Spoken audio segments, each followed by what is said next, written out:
Takže vítejte u mého dalšího GoPro tipu, ve kterém si ukážeme, k čemu slouží taková ta byla věc, co se jmenuje pojistka.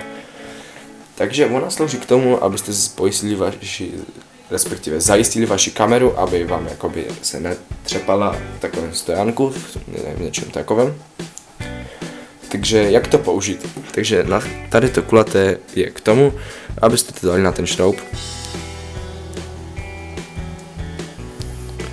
Následně kameru přišroubujete k tomu držáku.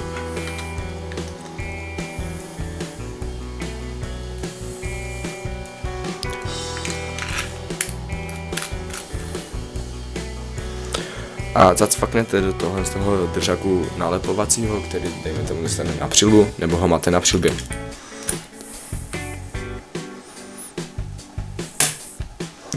Tak.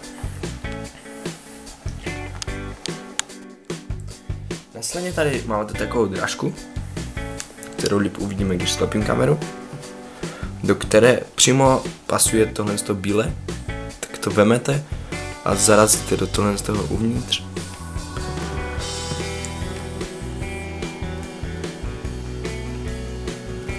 Tak a kameru dáte zpátky do pozice a teď je určitě stabilnější než předtím, jako v tom nedrbe se, i když to aj se nedrbe bez toho, protože ta moje kamera je celkem nová, ale to spíš se používá, když máte už starší trošku tu kameru a trošku vám tam povolí ten držák. Takže díky, že jste tento GoPro tip, doufám, že se vám líbil. Čau.